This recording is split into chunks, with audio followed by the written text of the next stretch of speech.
Bago ang lahat, luma muna. Ito yung mga bagay sa NBA na malamang bibihiraan nyo nang makita or sa malamang hindi nyo na talaga nakikita sa NBA ngayon. Pwedeng naban or pwedeng hindi. Either way sa mga yan. So ito yung mga bagay na yon at umpisahan na natin at wala rin ako mai-intro. Ito muna yung part 1.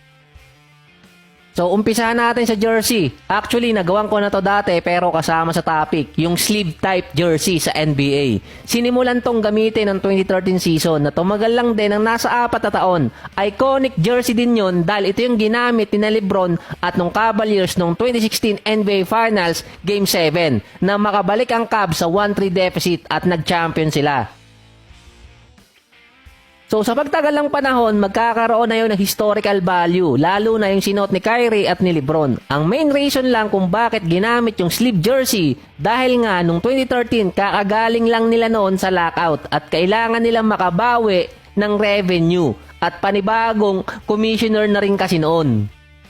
So, paano sila makakabawi sa sleeve jersey na yon? Dahil ang purpose lang talaga nun ay lagyan ng sponsor. Katulad ng iba mga sports na tad-tad talaga ng sponsorship yung kanilang mga jersey. Lalo na yung soccer or football. Nang si Adam Silver na kasi ang commissioner, noong 2014 pa lang nasa plano na niya ang maglagay talaga ng sponsor sa mga jersey na nakikita natin ngayon.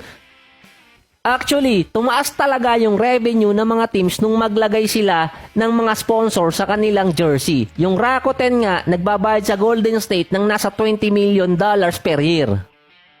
So, hindi na ulit ginamit or nakita yung sleeve jersey. Bukod siguro sa ibang bansa dahil under sila sa sponsor ng Adidas. Nang 2017 kasi Nike na ang pumalit na sponsor dito sa NBA. At unofficially, inalis nila yung sleeve jersey. Ayaw nilang gamitin ang idea na yon. Sabi pa nga ng isang sports business analyst ay hindi naman makakakuha ng revenue sa sleeve jersey dahil mostly kinukonsider yun ng mga consumer na t-shirt at hindi basketball merchandise katulad ng old school jersey.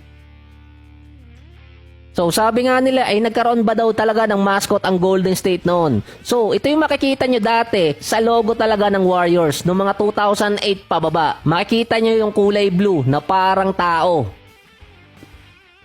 So, hindi nyo na siya makikita ngayon dahil sa isang particular na reason. Ang pangalan kasi niya, Thunder. Nag-exist siya sa Golden State Warriors mula 1997 until 2008. Siya din yung mga nag-i-entertain talaga sa mga fans at gumagawa ng mga stunts. Karamihan din ng mga teams ngayon ay merong mga mascot talaga, pero ding wala. Ang isa sa mga nag-represent sa kanya or nasa loob ng mascot na yon, si Shadiki Fowler. Parang lumabas din siya noong mga 2016 pero hindi ko talaga matandaan dahil sobrang tagal na. Ang huling beses ko siyang nakita ay noong mga 2007 playoffs or yung si KD nasa Seattle Supersonic pa. Sa buong tenure ni Thunder, ang record ng Warriors ay 97 wins and 281 loss.